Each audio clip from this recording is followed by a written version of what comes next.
Bringing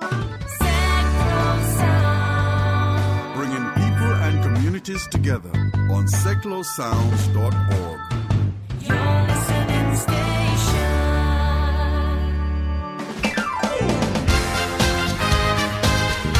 Good morning and welcome to this week's Sticks Radio Show here on Seglo Sounds with me, Terry Sullivan. Hope you recovered from last Monday's shock over England losing to Iceland.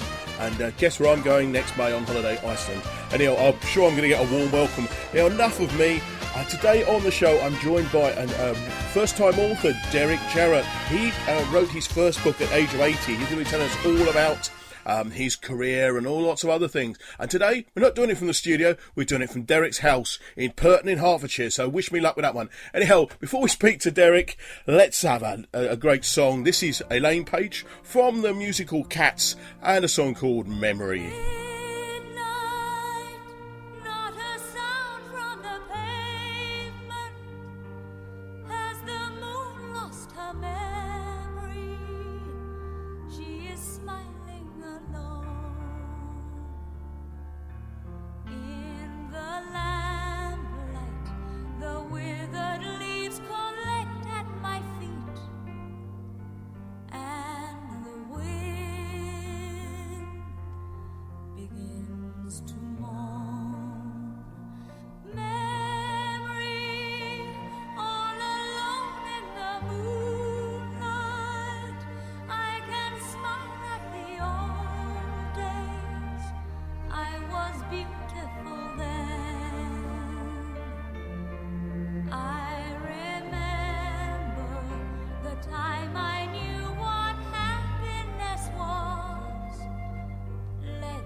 Guest on today's show is author Derek Jarrett. Good morning, Derek. Good morning to you, Terry. Derek, I can't believe it. 80 years of age and you wrote your first novel. Long enough, so don't hold your breath for the second one. So I was going to ask you that about now being another one. I mean, you're 80 plus years of age. Why now and why this particular novel? Well, it was a very special occasion because some 7 or 8 years ago I wrote a book which was about the 30 men on the war memorial of our village, which is Purton in North Hertfordshire. And I did a great deal of research and wrote the book, but one thing that emerged from it was the people who were left in the village whilst their loved ones were fighting in France and Belgium, and how much they suffered waiting for the dreaded news, and how the telegrams coming to the village brought awful news.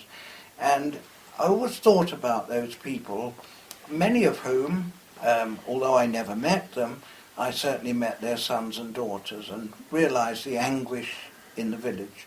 And so I felt a book needed to be written with a special view to the people who suffered at home. Mm-hmm. Are the characters in the book, are they people you know, or...? No, there's no connection there. Some of the people who in reality in the village suffered, for instance, the lady who was married for 9 months but a widow for 57 years, the couple who lived in the village whose son was 18 when he went to war and was shot up and was a paraplegic brought back to the village, and who died in the village.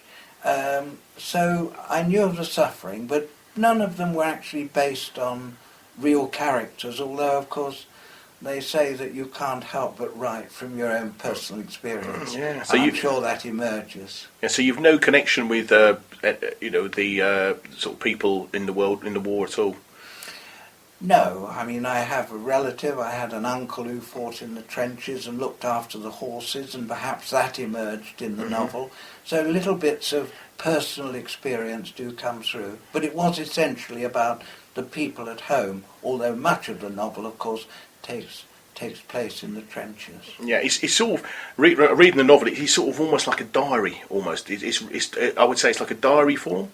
Would you agree? Yes, it certainly follows on chronologically, and some of the characters, they were quite strong, and it was based, one thing that really was based on reality was that in our village of Purton, there were 9 guys who joined the Territorial Army just before the First World War, and they all went to war, and of those 9, only 3 came back at the end of the war. Wow, so that's and I used 6 of those guys. I mean, they were different guys, but I used a group of 6 who were the main characters in the war, and they were from the village school football team. But do notice that the book is actually set in Suffolk. That's right. It's in a fictional village called Rumsfeld. Yes, I looked for all sorts of names. I had to make sure there wasn't a real village by that name. And Suffolk just appealed because one of the main characters in it becomes a star on the athletic field, and I wanted him not to be too far from London so that he could run at such places as Stamford Bridge and the White City. Because I mean, it's centres around 6 people. You've got the vicar and his wife as well, a young postman and a 17-year-old domestic. And of course, set in 1914, times were very different. I mean, from what they are in 2016, very, very different sort of times and that. And a domestic then was basically skivvy. Yes, indeed. But it was a nice village. There aren't too many extremely unpleasant characters, and I think one of the nicest things, I did receive a note from somebody who was kind enough to put on Amazon a comment about the book, which said although it was a very sad story, it was one of hope and goodness. So I hope that it has that slightly triumphant note about good people. I think, I mean, we always hear about the tragedy of war. The First World War was before my time, and I think it's before your time as well. But I've been out to Germany a couple of times and met some of the people out there. I have a friend who lives out there, and the Germans are actually sort of a little bit upbeat. I know we bombed them a little bit and did some serious damage to their thing. They actually thanked us, or I had a couple of Germans thank me for helping them to rebuild their lives. And so from sort of all the anguish that came out of the war, there was the hope, as you said. And I found that quite, when I was out there, it was a few years ago now, in fact 4 or 5 years ago, I found that quite interesting. Yes, you know, from the war, from the ashes of those awful times, there emerged extraordinary characters. I suppose the main character in the book is actually the vicar, who went through, well, literally hell and backwards, and in a sense it was part of the book was about his journey of faith and losing that faith and hopefully regaining it at the end. So, yes, there were some remarkable people in the book, as I'm sure there were many remarkable people living in villages up and down the land. Because, of course, that sort of era, in a village, the sort of three main characters was the lord of the manor, there was the doctor, and the vicar. They were the three sort of head honchos, if you like to put it that way, which not they are now. Indeed they were. They were absolutely essential, especially the landowners. And as you say, the vicar and the doctor, and these are essential characters. Yeah, it's great. So, why? I mean, obviously, you've written before. You've written the history of Purton, and actually, I've mentioned the title of the book. It's called "Regret to Inform You," the novel. Why sort of now did you decide to write it? Well, it just emerged, as I say, from my first book. It just stuck in my mind that the people that weren't really acknowledged were the people living at home. Remember that many of these people, as in my book, they never knew what had happened to their loved ones. Let's remember that the war memorials that we've all visited, as I did in connection with my first book about Purton, and remember seeing on the Menning Gate one of the Purton names inscribed there. The people living in the villages at the time whose sons were killed, they never knew, many of them never knew what happened to them. The memorials didn't happen until 8, 9, 10 years after the war. So there was an awful sadness, and it's reckoned that there are about 100,000 memorials, First World War memorials, up and down the land. 100,000. Rightly so. But there's not one, as far as I know, that ever mentioned the women and the men, loved ones who suffered at home. Perhaps there should be one. I mean, also, I guess the communication, I mean, we get, nowadays, communication is so easy. You can communicate across the world, as easy as email, phone, etc., etc.